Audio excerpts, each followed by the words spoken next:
નમસ્તે વિદ્યાર્થી મિત્રો, હાર્દિક સર એકેડમીની યુટ્યુબ ચેનલમાં આપ સૌનું ખૂબ ખૂબ સ્વાગત છે. આજનો જે વિડીયો છે એમાં આપણે ચર્ચા કરશું 14 જાન્યુઆરીના તમામ અગત્યના કરંટ અફેર. વિડીયો શરૂ કરું એ પહેલા આપણી એન્ડ્રોઇડ એપ્લિકેશન છે, તો એમાં તમે આપણી પેઇડ પીડીએફ મેળવી શકો છો. સાથે સાથે હવે હાર્ડ કોપીનો ઓપ્શન ફરી પાછું બીએસઆઈ કોન્સ્ટેબલ માટે આપણે શરૂ કર્યો છે. તો હાર્ડ કોપી છે જેમને ઓર્ડર કરવી છે કરંટ અફેરની પ્રિન્ટ કોપી, ઓકે, જે ઈ બુકમાં હોય છે એની જ A4 સાઇઝમાં પ્રિન્ટ આપણે મોકલી આપીએ છીએ.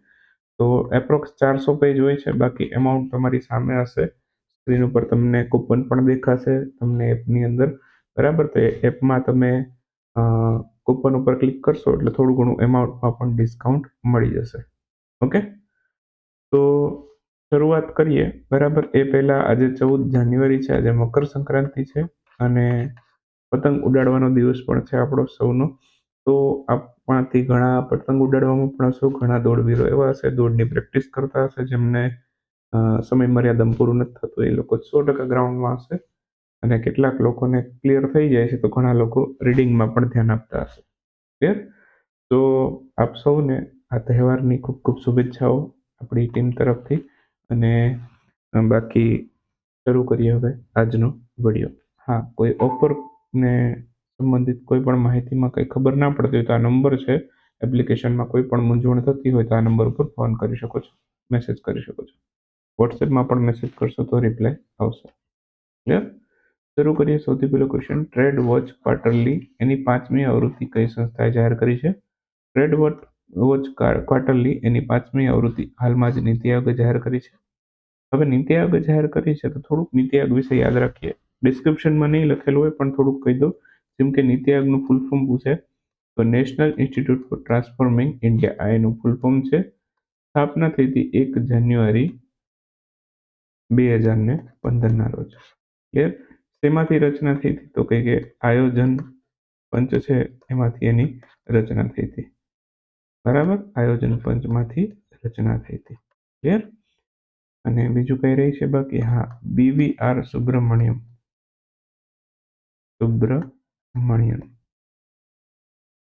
ઓકે, એ અત્યારે કોણ છે? એના CEO. ઓકે, અધ્યક્ષ કોણ હોય? અધ્યક્ષ હોય નીતિ આયોગના વડાપ્રધાન. અને ઉપાધ્યક્ષ કોણ છે અત્યારે? એ છે સુમન બેરી. ક્લિયર? તો આટલી માહિતી છે, આમાંથી તમારે યાદ રાખવાની થશે. બાકી જાન્યુઆરી 26માં જ આ નીતિ આયોગે ટ્રેડ વોચ ક્વાર્ટરલીનો રિપોર્ટ બહાર પાડ્યો છે, અહેવાલ બહાર પાડ્યો છે. એક નીતિ આયોગના એક સભ્યએ બહાર પાડ્યું છે, એમનું નામ છે ડોક્ટર અરવિંદ વર્માણી. ઓકે, તો એમના દ્વારા લોન્ચ કરવામાં આવ્યું છે. 25-26નું Q1 છે. ઓકે, તો એ હતું એપ્રિલથી લઈને જૂન સુધીનો સમયગાળો, બરાબર. એનો અહેવાલ છે, એમાં ભારતના ઓટોમોબાઈલ ક્ષેત્રના નિકાસ ઉપર ખાસ ભાર મૂકવામાં આવેલો છે. ભારતનું વૈશ્વિક ઓટોમોબાઈલ બજારમાં યોગદાન આશરે $30 અબજ, એટલે કે 1.4% જેટલું રહ્યું. ઓકે, વૈશ્વિક ઓટોમોબાઈલ બજારનું કુલ કદ છે $2.2 ટ્રિલિયન છે. તો એમાં આટલું પણ ઘણું કહેવાય, બરાબર. વૈશ્વિક ઓટોમોબાઈલ કમ્પોનન્ટ માર્કેટ છે, બરાબર, એ 2024માં $856 અબજ, એટલે કે ડોલરમાં હતા. ક્લિયર? એમાં ઓટો કમ્પોનન્ટની નિકાસ છે એ 8.2 અબજથી વધી અને 16.9 અબજ થયા. એપ્રોક્સિમેટલી એમ કહી દઈએ બમણાથી પણ વધારે થઈ ગયા, બરાબર. આપણા ભારતના ઓટો કમ્પોનન્ટની નિકાસ છે ખૂબ જ આગળ વધી રહી છે, બમણી થઈ છે. ક્લિયર? આનાથી 8.2 થી સીધા ડબલ કરો તો 16.4 જેવું થાય, એની જગ્યાએ 16.9 છે. ક્લિયર? બસ, તો એટલું આમાંથી યાદ રાખજો. એટલા આંકડા બહુ વધારે ડીપમાં નથી જવાનું, જે આગળનું અહીંયા તમને સમજાવ્યું એ વધારે યાદ રાખવાનું થાય.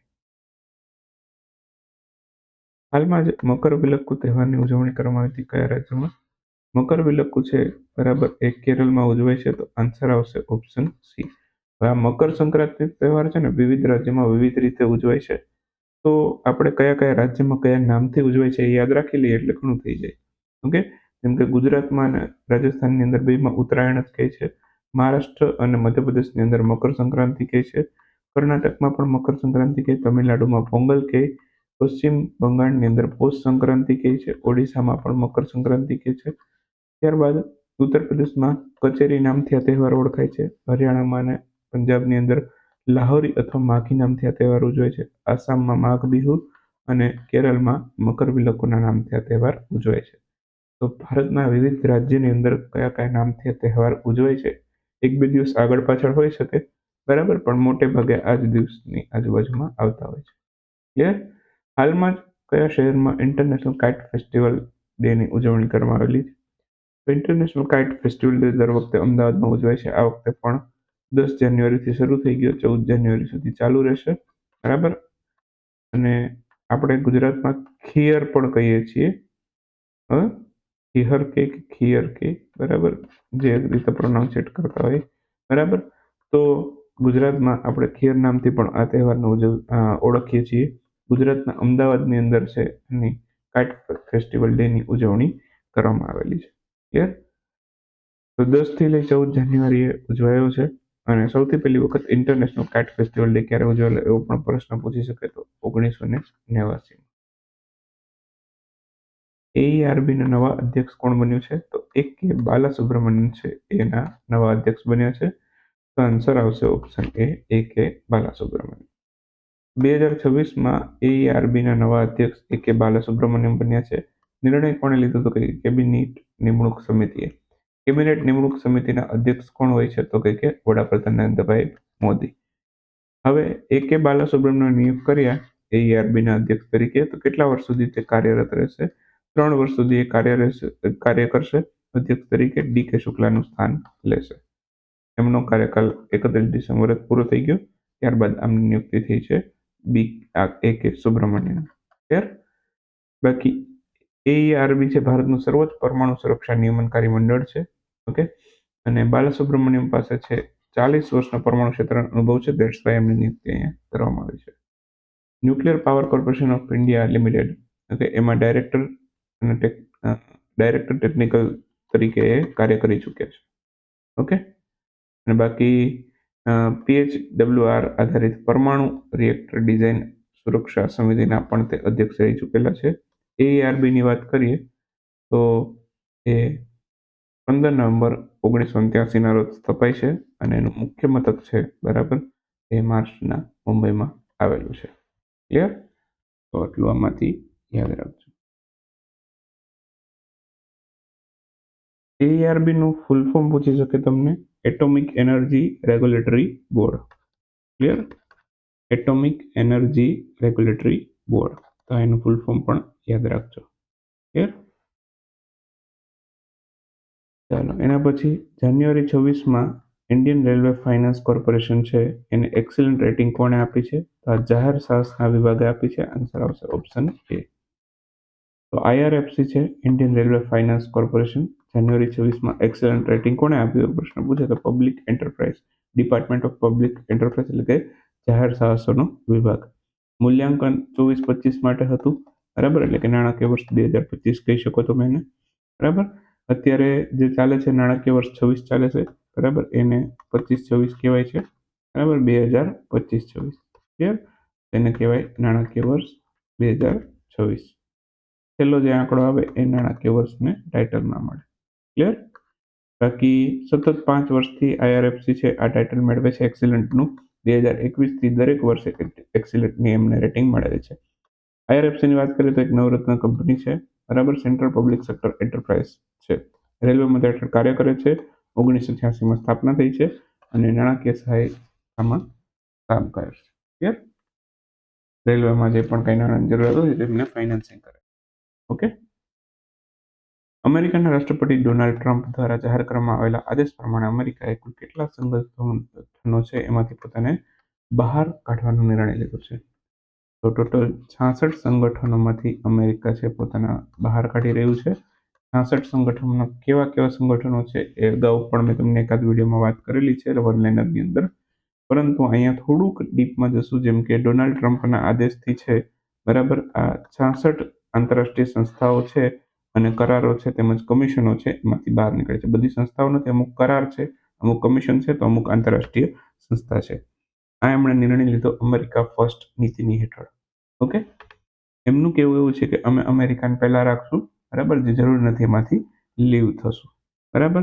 તો બહાર નીકળેલી સંસ્થાની અંદર એક મોટી આપણી ભારતની સંસ્થા છે જેનું નામ છે ઇન્ટરનેશનલ સોલાર એલાયન્સ. વિશ્વના ઘણા દેશો આના સભ્ય છે. સૌથી વધારે મેમ્બર થઈ ચૂક્યા છે અને અમેરિકા છે આવી સારી સંસ્થામાંથી બહાર નીકળવા જઈ રહ્યું છે. ક્લિયર? ચાલો, એ તો વાત થઈ ગઈ. હવે 66 સંસ્થાઓમાં આ તો એક તો આપણી થઈ ગઈ ઇન્ટરનેશનલ સોલાર એલાયન્સ. બરાબર. બીજું, અમુક 35 જેટલા નોન યુએન સંગઠનો છે અને 31 યુએન સંગઠનો છે. એમાંથી પણ એ પોતે બહાર નીકળે છે. નોન યુએન સંસ્થાઓમાં એક તો ઇન્ટરનેશનલ સોલાર એલાયન્સ આવી ગઈ. બરાબર. IRENA આવી ગયું, IPCC આવી ગયું, IUCN પણ આવી ગયું. એમાંથી પણ અમેરિકાને બહાર નીકળવું છે. ટૂંકમાં પર્યાવરણને લગતી પણ સંસ્થાઓમાંથી એ બહાર નીકળે છે. જેમ કે અહીંયા તમે IUCN જોવો છો, એમાંથી પણ એ બહાર નીકળે છે. ઓકે. ત્યારબાદ વાત કરીએ તો UNFCCC છે. બરાબર. આ યુએનની સંસ્થાઓની અંદર વાત કરીએ તો UNFCCC છે, UNFPA છે, UN વોટર છે, પછી પીસ બિલ્ડિંગ કમિશન છે. તો આ બધામાંથી અમેરિકા દૂર કરે છે પોતાને. બરાબર. તો કેટલી યુએન સંગઠનો છે? બરાબર. 31 યુએન સંગઠનો છે, 35 નોન યુએન સંગઠનો છે. બધામાંથી અમેરિકા બહાર નીકળે છે. ક્લિયર? બાકી ઇન્ટરનેશનલ સોલાર એલાયન્સમાં એ લોકોએ વાક્ય પણ એડ કર્યું હતું કે ભાઈ 2022 થી 25માં અમેરિકાએ છે $2.1 બિલિયન નું યોગદાન આપેલું છે. ઓકે. તો એ હવે બંધ કરે છે. બરાબર. એક્ઝિક્યુટિવ ઓર્ડર એમણે પાસ કરાવ્યો 14/199. એનાથી આખું આ રિઝોલ્યુશન પાસ કરાવીને બંધ કરી દીધું. બરાબર. મતલબ કે બહાર નીકળે છે. બંધારણમાં છે. બરાબર. અમેરિકાનું બંધારણ એવું છે કે જ્યારે એમને કોઈની અંદર એન્ટર થવું હોય કોઈ કરારમાં કે એમાં કોઈ સંસ્થામાં, તો સેનેટની મંજૂરી જરૂરી છે, પણ બહાર નીકળવા માટે કોઈ પ્રક્રિયા જ નથી. તો એક કોઈ પણ આદેશથી, રાષ્ટ્રપતિના આદેશથી બહાર નીકળી શકે છે. જેમ કે પહેલા પણ WHO છે. બરાબર. ટ્રમ્પે પોતાને દૂર કર્યું હતું. પછી જો બાઇડન આવ્યા. બરાબર. તો ત્યારે WHO ફરી પાછા અમેરિકા એડ થયું. ફરી પાછા જો બાઇડન જતા રહે તો ફરી પાછા WHO દૂર થવાના પણ વિચારો ચર્ચામાં હતા. ક્લિયર? એ વસ્તુ જવા દો. બરાબર. તો ઇન્ટરનેશનલ સોલાર એલાયન્સ પણ ચર્ચામાં આવી ગયું છે. થોડુંક ભારત ફ્રાન્સે સ્થાપ્યું છે એ યાદ રાખજો. COP21 દરમિયાન સ્થપાયું હતું અને 2015માં સ્થપાયેલું છે ઇન્ટરનેશનલ સોલાર એલાયન્સ. હેડક્વાર્ટર હરિયાણાના ગુરુગ્રામમાં છે. આશિષ કાન્યા એના ડાયરેક્ટર જનરલ છે. માધવ ગાડગીલ છે, એમનું અવસાન થયું છે. કયો પુરસ્કાર એમને મળેલો નથી? નથી લખ્યું છે. નથી. તો ચેમ્પિયન ઓફ ધ અર્થ મળ્યો, પદ્મશ્રી, પદ્મભૂષણ મળ્યો છે, ભારત રત્ન નથી મળ્યો. તો આન્સર આવશે ભારત રત્ન. ક્લિયર? તો હાલમાં જ છે. બરાબર. માધવ ધનંજય ગાડગીલનું અવસાન થયું છે. જન્મ એમનો થયો 24 એપ્રિલ 1942માં મહારાષ્ટ્રના પુણેમાં. આધુનિક ભારતીય પર્યાવરણ શાસ્ત્રના પિતા તરીકે ઓળખાય છે. નીલગિરી બાયોસ્ફિયર રિઝર્વ છે એમાં એમની સ્થાપનામાં મહત્વનો ફાળો હતો. બાકી બાયોલોજીકલ ડાયવર્સિટી એક્ટ 2002ના ઘડતરમાં એમની મહત્વની ભૂમિકા હતી. વેસ્ટર્ન ઘાટ ઇકોલોજી એક્સપર્ટ પેનલ, જેને ગાડગીલ કમિશન કહેવાય છે, એના પણ અધ્યક્ષ હતા. ક્વેશ્ચન એવું પૂછે કે ભાઈ આજે આખું જે છે એ કયા નામથી ઓળખાતું હતું? ગાડગીલ કમિશનના નામથી ઓળખાતું હતું. Okay. Indian institute of science, okay, Bangalore, એમાં પણ એમણે સેવા આપેલી છે. સેન્ટ્રલ ઓફ ઇકોલોજી સાયન્સીસ છે, એના સ્થાપક હતા ISCની અંદર. નેશનલ ટાઈગર કન્ઝર્વેશન ઓથોરિટીના પણ સભ્ય રહી ચૂક્યા છે. પદ્મશ્રી, પદ્મભૂષણ અને UN champions of the earth award એમને મળેલા છે. હવે વાત કરીએ એક વાક્યના ક્વેશ્ચનોની. તો સૌથી પહેલો ક્વેશ્ચન છે કેલામેરિયા મિઝોરમેન્સિસ નામની સાપની નવી પ્રજાતિ ક્યાંથી મળી? આ મિઝોરમમાંથી જ મળી. મિઝોરમેન્સિસ છે એ નામ પરથી જ ખ્યાલ આવી જાય. ભારત એમી, અપેક, એસે અને ISO IEC 42,001 આ પ્રમાણપત્ર મેળવનાર પ્રથમ પેમેન્ટ કંપની કઈ બની છે? તો ફાઇનાન્શિયલ સોફ્ટવેર સિસ્ટમ આ પ્રમાણપત્ર મેળવનારી સૌથી પહેલી કંપની બની છે. કેન્દ્રીય રાજ્યમંત્રી જીતેન્દ્ર સિંહે કયા સ્થળેથી CSIRNPLની 2 વિશ્વ સ્તરીય પ્રયોગશાળાનું ઉદ્ઘાટન કર્યું? તો આ નવી દિલ્હીમાંથી કર્યું. ઉત્તરાખંડ હાઈકોર્ટના ચીફ જસ્ટિસ તરીકે કોની નિમણૂક થઈ? મનોજ કુમાર ગુપ્તા નવા ચીફ જસ્ટિસ બન્યા ઉત્તરાખંડ હાઈકોર્ટના. યુરોપીય સંઘ છે. બરાબર. એની ચક્રીય અધ્યક્ષતા કોને મળી? હાલમાં જ સાયપ્રસ યુરોપીય સંઘનો અધ્યક્ષ બન્યો.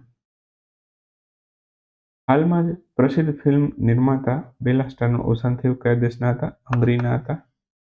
PIB દ્વારા કમલા હાઇડ્રો ઇલેક્ટ્રિક પ્રોજેક્ટને કયા રાજ્યમાં મંજૂર કરવામાં આવ્યું છે? તો હાલમાં જ એમણે અરુણાચલ પ્રદેશમાં આ પ્રોજેક્ટ મંજૂર કર્યો છે. કેન્સરનું ઝડપથી નિદાન કરવા માટે આશા વેન મોબાઈલ યુનિટ કયા રાજ્યના મુખ્યમંત્રી લોન્ચ કરી?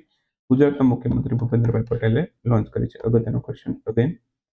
ભારતીય ભાષાઓના પર ત્રીજા આંતરરાષ્ટ્રીય સંમેલનનું ઉદ્ઘાટન ઉપરાષ્ટ્રપતિ સીપી રાધાકૃષ્ણને ક્યાંથી કર્યું? દિલ્હી ખાતેથી કર્યું. કેટલામી આવૃત્તિ હતી? ત્રીજી હતી. એવો ક્વેશ્ચન પણ પૂછી શકે. Gulf corporation council GCC gulf shield 26 નામના સંયુક્ત સૈન્ય અભ્યાસની શરૂઆત ક્યાં કરી છે? તો ગલ્ફ કોર્પોરેશન કાઉન્સિલે સાઉદી અરેબિયાની અંદર છે આ ગલ્ફ શિલ્ડ નામનો યુદ્ધ અભ્યાસ શરૂ કર્યો છે. તો બસ એટલું રાખીએ. બાકી ટેસ્ટની અંદર છે એમસીક્યુની સંખ્યા વધારી બરાબર 30 કરી દીધી છે તમારા માટે. તો એમસીક્યુની ખૂબ સારી પ્રેક્ટિસ કરતા રહેજો, ટેસ્ટ આપતા રહેજો. ઓકે, જાન્યુઆરી મહિનાથી લગભગ એકાદ બે ટેસ્ટની અંદર 20 એમસીક્યુ જોવા મળશે. બાકી મોટાભાગની ટેસ્ટની અંદર તમને 30 એમસીક્યુ જોવા મળશે જાન્યુઆરી મહિનાથી. ક્લિયર? તમને જણાવું કે શરૂઆતમાં જ્યારે આપણે ટેસ્ટ શરૂ કરતા હતા બરાબર, ત્યારે 10 એમસીક્યુ રાખ્યા હતા. 10માંથી એમસીક્યુની સંખ્યા વધારી તમારા માટે 15 કરી, જેથી તમને વધારે પ્રેક્ટિસ થાય. 15માંથી 20 કરી હતી છેલ્લે બરાબર. 20માંથી હવે સીધા 30 ઉપર જમ્પ લાગે છે. એક દિવસના તમે 30 એમસીક્યુની પ્રેક્ટિસ કરો ને એટલે સાહેબ તમારો કરંટ અફેરમાં કોઈ પણ ક્વેશ્ચન છે ખોટો પાડી શકે એમ નથી. ક્લિયર? તો આ રીતે તૈયારી કરશો વિડીયો જોઈ, અથવા તો ખાલી પીડીએફ વાંચીને ટેસ્ટ આપશો અને ટેસ્ટમાં સારો સ્કોર કરવાનો પ્રયત્ન કરશો તો પણ તમને કોઈ પણ પ્રકારની એક્ઝામમાં તકલીફ નહીં પડે. તો આ સાથે વિડીયો સમાપ્ત કરી મળશું નેક્સ્ટ વિડીયોમાં. ત્યાં સુધી રજા લેશો.